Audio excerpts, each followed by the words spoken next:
네, 김태현의 정치쇼 3부는 이 두 분과 함께합니다. 배종찬 인사이트케어 소장 그리고 김수민 정치평론가입니다. 여론조사로 만나는 민심의 선택 배수진 시간입니다. 요거 이렇게 있나 봐요. 배 하면은 그렇죠. 배 하면 이거 제가 하는 건가요? 아니 배 하면 이제 오늘 새로 앵커 왔으니까 이제 좀 목리를 부르는 거 어쩌라고요. 그러면서 배 하면 배를 두드리면서 우리가 이제 인생 배잘 두드리면서 하는 거예요. 이런 거는. 그래요? 네. 왜 목리를 부리십니까? 자고 면하지 않는 배추도사 배종찬입니다. 배추도사 배종찬님. 그다음에 수하면 네. 이것도 제가 하는 좌충우돌 하는 정치평론가. 제 멘트예요. 그래요? 좌충우돌 정치평론가 수민 킴입니다. 그렇군요. 네. 일부러 수민 킴으로 맞췄습니다. 수민 킴 배수진에 맞추기 위해서 약간 저기 네, 성을 뒤로 돌렸습니다. 교포 냄새가 나잖아요. 수민킴. 수민킴. 그러네요. 우리는 모두 교포입니다. 무기 같은 거 이렇게 살짝 팔고 가기 그런 아니 느낌. 구미 지역에서 왔어요. 구미 지역에서 살다 왔어요. 구미에서. 네. 고향이 구미야. 그렇죠. 제가 고향 구미시죠. 구라파의 구자 미국의 미자가 아닌 경북 구미. 경북 구미. 네. 알겠습니다. 요거부터 하도록 하겠습니다. 여론조사로 보는 민심인데 지난주 금요일에 나온 한국갤럽 조사입니다. 개요는 제가 앞서 좀 소개를 해드렸고 대통령 지지율이 개요 이야기 안 해도 되네요. 그럼요. 앞서 했습니다. 네네네. 네. 지지율이 다시 10%로 그렇습니다. 떨어졌습니다. 19%로 1%포인트가 내려가고 부정평가는 그대로요. 그래서 이걸 지역별로 과하게 분석할 건 없을 것 같고 그러니까 추가 상승 동력이 안 생겼다고 봐야 되겠죠. 그러니까 직전 조사 그 직전 조사로 이제 그절로 올라가면 임기 들어 최저치였던 이제 17%까지 내려갔다가 20%로 올라갔단 말이에요. 그러니까 그런 게 이제 기자회견이라든지 이제 반등을 시도한 그런 이제 결과로 볼 수 있을 텐데 김건희 여사도 활동 중단됐고 그럼 이제 추가 뭐가 나와야 되는데 추가적인 게 없었던 거죠. 그러다 보니까 추가 상승 돌력은 못 살리고 긍정평가가 다시 1%포인트 내려오는 상황이 벌어졌다. 이렇게 봐야 될 것 같은데 그런 이유 중에는 글쎄 이게 너무 이제 제가 항상 과한 해석을 좀 경계하는 것이 또 일각에서는 당원 게시판 논란 때문에 이렇게 된 거예요. 이렇게 해석을 하는 경우가 있던데 그럼 또 정당 지지율은 같은 조사에서 국민의힘 정당 지지율은 또 올라갔단 말이거든요. 그러니까 이걸 너무너는 저는 이게 선악 논리로 그냥 이게 또 영향을 준 거 아니냐 이렇게 하기보다는 지금은 조금 대통령 지지율이 별다른 영향 요인이 없어요. 더 떨어질 것도 그렇죠, 없고 이제. 더 올라갈 것도 그렇죠. 없는 상황이다. 따지고 근데 보면 문제는 이제 이 상태 또 괜찮다고 볼 수 있겠지만 문제는 이게 20% 내외에 그렇죠. 아주 낮은 지지율에서 등락이 없는 상황이라는 거겠죠. 그렇죠. 역시 박앵커가 정말 그래서 이제 딱 올려줘야 되는데 올려주려면 뭔가 좀 조치들이 나와야 되죠. 그러려면 이제 경제나 아니면 인사나 또는 소통이 있어야 되는데 뭔가 좀 뾰족한 건 없어요. 경제를 그러면 어떻게 할 건데 지금 트럼프 리스크 때문에 가뜩이나 안 좋은데 그럼 인사는 빨리 해야 되는데 이창용 하는 총장 그런 데다 말았다가 그런 데다 말았다가 그럼 소통은 또 어떻게 할 건데 또 기자회견 한다고 해서 바로 파격적인 반전이 있는 건 아니거든요. 네. 일단 구조적으로 아직 갇혀 있는 단계라고 봐야 될 것 같고 조금 특이한 거는 지금 지지율이 박근혜 전 대통령 국정농단 게이트 직전 지지율에 비해서도 조금 낮아요. 근데 버티고는 있다. 거기서 박 전 대통령은 그 선에서 내려가는 순간부터 악화일로로 그냥 불가역적으로 확 떨어졌는데 요 선에서 일단 버티고는 있다라고 하는 정도인데 근데 문제는 이제 이게 반등이 잠깐씩은 이루어질 수 있어도 구조적으로는 이루어지고 있지 못하다. 근데 아무래도 저는 이제 방금 여러 가지 인사 문제라든지 소통 문제를 얘기를 해주셨는데 좀 궁극적으로 1차적으로는 지금 한 2년 정도 가까이 됐는데 특검이라는 화두가 정치권에서 떠나질 않고 있거든요. 네, 영부인 관련한 리스크 이런 것들이 해소가 안 되고 있기 때문에 이렇게 떨어져 있는 거고 지금 이제 국민의힘 지지율에 비해서도 대통령 지지율이 많이 못 미치는 그런 모습을 보이고 있죠. 쉽게 얘기하면 말이 많네 당에서. 네, 지금 당 지지층에서도 약간 말이 비슷해요. 많다. 네. 이제 제가 1호입니다. 저 국내 1호인데 약간 비슷하다 이렇게 되면 톤만 곤란하죠. 약간 낮추면 이게 비슷할 것 같은데. 그때 다릅니다. 그래요. 변명을 해야 되나? 네. 다 가능해요. 이재명 대표, 한동훈 대표까지. 네, 아무튼 그래서 이제 일단 정당 지지율에 많이 못 미치는 부분 이런 부분도 좀 뼈아픈 부분이 아닌가 싶습니다. 네. 근데 이제 중요한 것은 제가 이제 경제 인사 소통이 지지율을 변화시킬 수 있는 요소들이라는 말씀드렸는데 경제는 참 쉽지가 않거든요. 왜냐하면 대외 외생 변수가 있으니까. 그러면 소통은 뭐 도어스태핑도 해봤고 우리 박영급께서나 뭐 김수민 평론가도 알겠지만은 그건 뭐 기존에 하던 대국민 기자회견 외에 뭐 다른 방법이 있냐. 그래서 예. 저는 뭔가 좀 인사 쪽으로 뚫어야 될 것 같아요. 대통령이. 그러니까 좀 지금 그래도 임기 반환점을 돌았거든요. 그럼 아직 절반이 남아 있어요.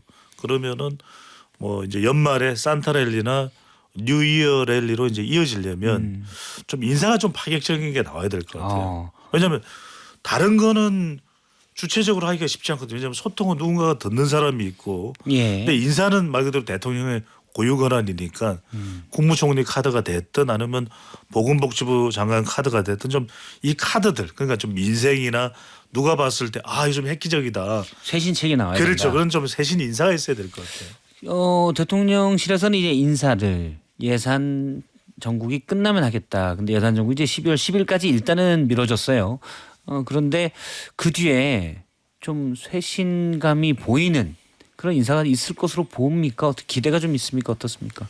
글쎄요. 지금 뭐 정치권에서 한동안은 정치인 총리로 갈 거다. 이 예측이 나오다가 또 이 정치인으로 안 갈 거다는 예측도 나오고. 근데 저는 분명한 거는 워낙에 좀 그 여러 가지로 좀 심각한 상태이기 때문에 파격적인 인선은 필요할 거라고 봅니다. 뭐 그게 능사는 아니겠지만. 예를 들어 김수민 평론가가 네. 추천한다면 제가 추천하는 범위 동네 아는 밖에 형 하지 마시고요. 범위 밖에 있어야 되지 않을까.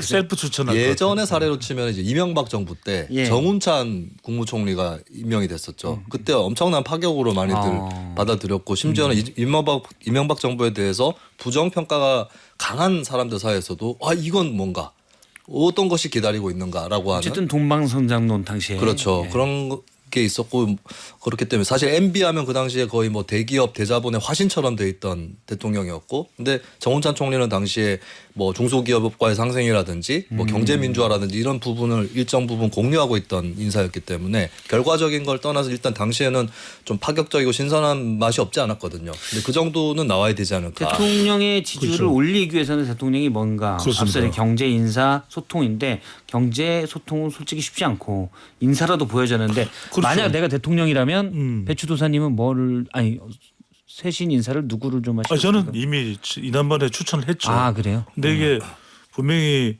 우리 방송을 전 국민이 다 듣잖아요. 아 근데 예. 이게 전달이 안 된 건지 저는 왜냐하면 경제와 소통을 다 잡을 수 있는 인사가 있다. 아. 저는 박용만 전 두산그룹 회장. 박용만 전 그렇죠. 두산그룹 회장. 그건 경제도 알거든요. 그렇죠, 그렇죠. 그다음에 실물 경제 소통도 알죠. 보면 젊은 세대들하고 또 SNS 소통을 해요. 심상치가 않단 말이에요. 사실 예전에 민주당 이재명 대표가 좀 가깝다는 얘기가 있어서 그래서 어떻게 보면 야당과의 대화도 야당도 좋습니다. 반대를 못 해요. 그러니까 이게 정말 제가 히든 페이스가 아닌 히든 카드를 꺼내놓는 거거든요. 근데 이게 왜 접수가 안 되는지 모르겠어요. 아, 좋은 아이디.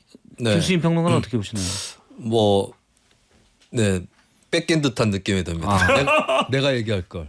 근데 근데 야당과의 관계에서 이런 것들도 감안을 해보면 말씀하신 대로 사실 요즘에 이제 야당에서는 좀 분위기들이 옳고 그름을 떠나서 이제 국민의힘에서 뭐 금투세라든지 가상자산 얘기를 하면은 조금 끌려다니는 느낌이 있는데 그게 왜 그렇냐면은 이제 뭐 경제 분야에서 사실 크게 차별성이 애초에 없었기 때문에 벌어지는 일일 수도 있겠거니와 근데 거기에 더해서 이제 뭔가 이런 부분은 이제 함부로 좀 직관적으로 국민들이 봤을 때 거스르게 되면 좀 반경제적인 그런 느낌을 주게 될까봐 이런 좀 우려들이 스스로 있는 것 같아요. 그런 의미에서 국무총리가 경제인 카드가 나오면 좀 민주당 입장에서도 이거 쉽게 반대하기는 어렵겠다. 뭐 하나 걸리는 게 있다고 제가 예전에 들었는데 네네. 얘기는 안 할게요. 이러면 더 궁금해지거든요. 네. 그렇죠. 예, 혹시 뭐 관련자들이 문의 오시면 제가 얘기 요거 를 내일 공개인가요? 크진 않은 거예요. 크진 네네. 않은 건데. 예. 네. 내일 예. 내일 공개. 아니요. 안할 겁니다.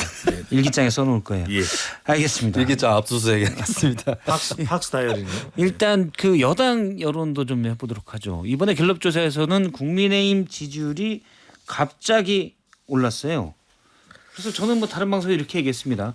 원래 신뢰 수준이 95%라는 거는 5% 정도는 아닌 경우들이 있다. 이런 경우일 수 있다. 이렇게 얘기를 했는데 일단 어떻게 보시는지. 근데 저는 일단 뭐 과하게 해석을 일각에서는 이제 뭐 디커플링 아니냐. 대통령은 내려가도 당은 한동훈 대표 중심으로 해서 올라가는 건지 이제 그럴 수도 있고. 예. 근데 오히려 그렇게 해석을 하면 요도 한 번에 그러면 하락하면 어떡할 거예요. 그러니까 저는 이게 그거보다도 추세를 우리 방금 전에 이제 유튜브를 보시는 분들은 화면을 봤을 텐데 계속 큰 차이가 안 나요. 왔다 갔다 그렇죠. 오르락 내리락. 면접원에 의한 전화 면접 조사에서는 이른바 이걸 이제 시소 현상이라고 그러거든요. 아. 시소를 타면 올라갔다가 내려갔다가 하잖아요. 물론 제가 타면 계속처럼 내려가 있습니다만 이런 시소 현상을 통해서 올라갔다 내려갔다 하는 현상이 계속 경합을 벌이죠. 이게 예. 진영 간 대결이기 때문에 요즘은 모든 게 또 진영으로 수렴이 되잖아요. 그래서 그런 현상 이러한 그런 현상의 일면도 상당히 강하게 작동되고 있다. 이렇게 봐야 될 것 같습니다. 저는 이제 국민의힘 지지율이 반등하고 있는 것, 적어도 한국갤럽에서는 반등을 하고 있는 것은 확인이 되는데 이게 방송가에서 있는 현상하고 비슷하다고 봐요. 아, 그래요? 어떤 거냐면 지난 총선 끝나고 뭐 이 제도권 방송이 됐든 너튜브가 됐든 간에 국민의힘 지지층을 쪽에 좀 호응도가 떨어져요. 시청률이나 이런 것들이 좀 떨어지고 그렇죠. 있는 게 흐름이거든요. 근데 어떤 아이템만 나오면 확 올라와요. 아. 누구냐? 이재명 민주당 대표. 대표입니다. 아. 이재명 대표 재판이 좀 국민의힘 영향을 지지율에 미쳤다. 반등 영향을 미치지 않았는가. 그러니까 그러니까 이제 뭐 윤석열 한동훈 갈등 이런 걸 보면 국민의힘 지지층도 지치고 정말 고개를 돌리고 싶죠. 근데 저게 문제다. 저게 문제가 떴다라고 했을 때 관심이 확 가는 그런 효과는 누리고 있지 않을까. 예를 들어서 저도 이제 방송가에 오래 있다 보니까 네. 그러니까 이렇게 뭐 이렇게 지지층에 따라서 누가 잘하냐 누가 못하냐는 예를 우리가 이제 예전에 이기고 있는 축구 한일전, 네. 지고 있는 축구 한일전, 이기고 있을 때는 확 시청률 올라가잖아요. 그렇죠. 지고 있을 때는 시청률이 뚝 떨어지거든요. 음. 근데 지금 말씀은 이제 민주당 이재명 대표가 뭐 재판에서 유죄를 받고 또 하나는 네. 무죄를 받긴 했지만 관심을 끌으면서 국민의힘 지지층에서 이기는 한일전처럼 돼서 그렇죠. 확 지지율이 오른 효과가 있을 것이다. 축구가 지고 있어서 참신한 해석인데 저는 설득력 있다고. 채널을 돌렸는데 이게 보니까 옆집에서 소리가 나요. 소리 지르는 소리. 다시 보니까 페널티킥을 차네. 우리 핀이. 네, 그렇게 된 거죠. 아니 이게 보니까 김태현 변호사가 돌아와도 배수진을 우리 박앵크랑 같이 해야 되겠네. 분석이 그래요? 예리하네요. 아니 지금 김수인 평론가 분석하고 저는 맞장구를 쳤습니다. 아니 근데 맞장구가 좋네. 네. 근데 그 현상이 그대로 일어나는 게 아, 뭐냐면 현실에 충실하는 자세 지금 아주 그러니까 좋습니다. 아직까지는 이 이재명 대표의 재판 디스크가 완료되지 않았다는 거죠. 아. 아직은 90분의 경기가 심지어는 연장전까지 이제 초과 시간까지 생각하면 더 남았다. 이렇게 이제 국민의힘 지지층들은 판단을 하고 있는 거죠. 이게 왜냐하면 앞서 분석을 내드렸던 한국갤럽 조사에서 지난 위정교사 1심 무죄 판결에 대해서 어떻게 보느냐 물어봤거든요. 예. 그랬더니 잘된 판결에다가 41%예요. 더 많아요. 예. 그런데 잘 못된 판결도 39%로 별로 차이가 없어요. 물론 심지어는 5,500에서 그렇죠. 수치상으로만 보면은 서울과 그다음에 충청과 부산, 울산, 경남에서는 잘못된 판결이다. 무죄가 잘못됐다가 더 높아요. 수치상으로는. 예. 그다음에 30대와 60대에서도 수치상으로는 잘못된 판결이 더 높아요. 그 이야기는 더 본다는 거죠. 뭐 공직선거법 2심도 있고 앞으로 다른 또 재판권도 있기 때문에 예. 이게 끝나지가 않은 거예요. 그래서 제가 우리 박앵커 말씀하신 그 아직까지 한일전이 끝나지 않았다. 그러니까 이제 아직은 이 한국이든 일본이든 어느 쪽인지를 우리가 알 수는 없으니까 계속 진영으로 똘똘 뭉치는 현상이 나타난다. 그러니까 지지율이 조금 빠졌다가 다시 또 뭉치는 현상이 나오는 거죠. 그러네요. 그러니까 사실 지금까지 뉴스를 장악했던 거는 뭐 윤 대통령 문제 또는 친윤 친한 갈등 이런 게 많아서 빠졌었는데 민주당 이재명 대표 재판 때문에 하나는 유죄 하나는 무죄 1심에서 나왔지만 어쨌든 관심을 좀 끌면서 국민의힘 지지 오른 것 같다 상대적으로 요 얘기를 하셨고요. 그럼 민주당은 어때요? 민주당은 근데 별반 변화가 없어요. 네. 어, 이것도 30% 초반대 이것 또한 계속. 재판 결과인데 재판 결과가 좀 묘하게 났습니다. 어쨌든 1승 1패 이렇게 나버렸거든요. 분위기는 띄워놓고 1승 1패가 났기 때문에 지지층은 결집을 또 하는 양당 다 그런 예. 분위기인 거고 저는 민주당이 크게 타격이 지금 없는 상황은 이렇다고 봐요. 예를 들면 1승 1패라도 이거는 이제 사람마다 좀 의견이 다를 수 있을 것 같은데 허위 사실 공표하고 예. 위증교사 했을 때 어느 쪽이 느낌이 더 무서운가 했을 때 저는 위증교사 같거든요. 근데 만약에 판결이 반대로 위증교사가 유죄가 나오고 허위사실 공표가 무죄가 나왔으면 전 민주당이 입는 타격이 좀 더 컸을 거라고 봐요. 근데 허위 사실 공표가 조금 더 가벼워 보이는 사실 형량도 조금 가벼운 그건 편이고 어감이나 기본적으로. 형량 때문인가요? 아니면 또 다른 뭐 이유가 있습니까? 어감 형량이 다 반영이 될 수 있는 것 같고 그리고 이제 사람들의 인식에서도 왠지 법정에서 증언을 하는 거면 이건 정말 거짓말하면 안 되는 거고 예. 실수로라도 하면 안 되는 건데 그게 더 중요한 거 아니냐. 그러니까 허위사실 공표는 얘기를 하다 보면 할 수도 있는 거 아니냐. 물론 정치인들이 네. 뭐 종종 하는 거 아니냐 네. 이런 인식이 있다는 그렇죠. 말씀이신 거죠? 이재명 대표의 허위사실 공표가 중하다 할지라도 어떤 대중들은 그게 중한 것인가 또 생각할 수 있는 거죠. 정치적으로만 봤을 때. 그러면은 이제 1승 1패라고 봤을 때 위증교사에서 그나마 무죄가 나왔기 때문에 민주당이 조금 버틸만한 것이 아닌가. 반대였으면 저는 굉장히 힘들었을 거라고 봅니다. 또 하나는 이제 지지율 줄다리기가 계속되는 이유. 왜냐하면 그럼 윤석열 대통령 지지율도 낮고 또 지금 국민의힘이 뭔가 경쟁력을 지난 총선 이후에 발휘하지 못하는 상황이면 민주당 지지율이 많이 올라가야 되는데 물론 이제 자동응답 조사하고는 좀 결과의 차이는 있습니다. 근데 줄다리기가 계속 전화면접 조사 추세를 보는 게 중요한 거니까요. 벌어지는 이유는 전쟁터가 계속 생겨요. 그러니까 이제 재판 전쟁터가 생겼죠. 또 이번에 전쟁터가 어디로 옮겨갔습니까? 탄핵 전쟁터. 그다음에 예산 전쟁터. 예. 그러니까 이게 양 진영이 긴장의 끈을 놓칠 수가 없는 거예요. 국민의힘도 지지율상으로는 대통령 지지율이 낮아졌다 그러더라도 긴장의 이 끈을 놓치지 않는 이유는 또 예산안 때문에 한번 붙자. 그다음에 또 탄핵, 검사를 탄핵해, 감사원장을 탄핵해 한번 붙자. 이런 게 이제 계속 형성이 되는 거죠. 그러니까 지금 탄핵도 내일인가요? 지금 4일 본회의에서 통과될 수가 있죠. 그럼 지금 높죠. 총 12명의 검사를 탄핵을 시도하는 겁니다. 또 감사원장은 헌정사 최초예요. 지금 예산 관련해서는 지금 특수활동비, 특활비, 특경비, 특정 업무 경비, 예비비 전쟁, 윤석열 정부 중에서 이게 또 대왕 고래 프로젝트. 예. 그러니까 이 각 전투 장소의 이름도 심상치가 않아요. 대왕 고래 전쟁터, 예비비 전쟁터, 특활비 전쟁터. 그러니까 계속 뉴스가 되는 거죠. 쏟아져요. 그러니까 이게 지지율이 어느 한쪽으로 빠질 수가 없는 상황이죠. 그러니까 이제 총선 결과가 민주당의 압승이었지만 득표로 보면 큰 차이는 또 아니었던 것이고. 그러면 이제 지지층의 결집이 여러 이제 중요한 정치적 쟁점 이슈들이 중요하다기보다 큰 어쨌든 소리가 큰 쟁점 이슈들이 나오면서 지지층 결집 효과들이 좀 있다라는 걸로 이해를 하면 되겠습니까? 그렇죠. 이제 민주당이 뭐 예를 들어 검사 탄핵안이랄지 예산안이랄지 이런 부분에 강공 전환하는 거는 강공 전환이라기보다는 강공이 좀 더 세지는 거죠. 이거는 어떻게 해석하세요? 그건 이유는? 이제 그렇게 가야 되겠죠. 민주당은. 왜 그래야 지지층들을 계속 결집할 수 있고. 왜냐하면 가장 느슨해질 수밖에 없고 구멍이 날 수밖에 없는 것. 특히 이제 호남 여론이 걱정되는 것은 결국 이재명 대표 쪽으로 힘이 에너지가 다 모아졌는데 여기서 재판에 어떤 결과가 나오는 순간 와르르 될 수가 있는 것이거든요. 예. 물론 당장은 아니더라도 그러면 그 긴장의 끈을 또 결집의 끈을 놓지 않기 위해서는 계속해서 강공 모드로 갈 수밖에 없다. 그러니까 그런 거죠. 이제 이 김 여사 특검을 일정을 변경을 한 것도 10일로 가져간 이유가 뭐겠어요.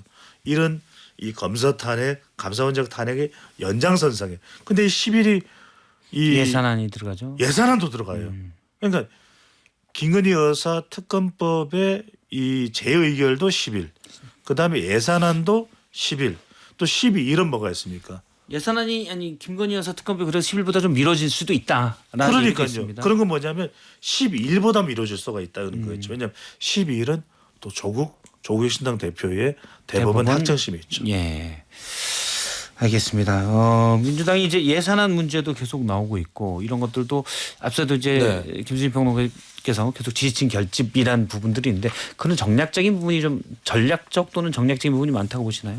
네, 일단 지금 그 검사 몇몇하고 감사원장 탄핵을 추진을 하고 있잖아요. 이런 것들은 두 가지인 것 같아요. 그러니까 지지층 결집에는 도움이 되고 근데 그렇다고 해서 역풍이 부는가? 이 부분에서 사실 예전에도 민주당이 검사 탄핵 몇 번을 이제 처리를 해봤고 또 이상민 행안부 장관에 대한 탄핵 소추안도 처리를 했는데 이제 현재까지는 다 기각이 됐거든요. 예. 근데 독특한 것은 역풍은 없었다라는 거예요. 예, 이 점은 이제 외연 확장까지는 안 되더라도 그렇다고 역풍이 부는 것도 아니다. 그럼 애초에 바람이 세지 않아서 왜냐면 너무 자주 부니까 바람이 자주 세지 불어서. 않아서 역풍이 안 분다. 이렇게도 볼 수 있는 것도 아닌가요? 근데 이제 역풍이 없는 건 이제 정부에 대한 부정평가라든지 이런 부분이 분명히 있기 때문인 것 같고 그리고 또 민주당 이번 탄핵을 통해서 어떤 사람들이 탄핵을 당하는가 못지않게 부각이 될 수 있는 거는 감사원장 같은 경우는 대통령실 관저 문제 이슈가 부각이 될 수 있는 거죠. 또 예. 검사들 같은 경우는 도이치모터스 수사 관련해서 의혹이 또 불거질 수 있는 거고 이런 점들을 좀 민주당이 일단은 뭐 우리 손해 볼 건 없다라고 생각을 한 것 같고 물론 몇 가지 이제 전략적으로 우선순위를 가리면서 뭐 김용현 국방부 장관 같은 경우는 논의가 뒤로 미뤄진다거나 예. 이런 것들을 나름대로 좀 가려서 한 것 같아요. 그래서 일단 민주당에서는 이제 지지층 결집에도 도움이 되고 그렇다고 크게 역풍이 불지는 않는다. 이렇게 또 판단을 하는 것 같습니다. 판단해서 그렇게 가고 있다. 그러니까 이제 이런 부분 같아요. 그러니까 민주당 같은 경우에도 조금 선택과 집중이 필요하겠죠. 그러니까 예. 예산안 관련해서 대왕고래 프로젝트를 거의 뭐 전액 삭감을 하는 겁니다. 그러면 이게 아예 시추공을 넣을 수가 없어요. 예. 그러면 이제 당장 여당에서 물어보면 기름 나오면 어떡할래? 뭐 이런 게 되는 것이기 때문에 이런 부분에 대해서 조금 더 선택과 집중 좀 정교할 필요가 있을 것 같아요. 공격의 빌미를 주지 않는 그런 정경이 필요할 거다라는 얘기로 들었겠습니다. 알겠습니다. 오늘 김태우 정치조 마지막은 이 두 분 배수진 그렇죠. 두 분과 함께했습니다. 오늘 말씀 고맙습니다. 감사합니다. 고맙습니다.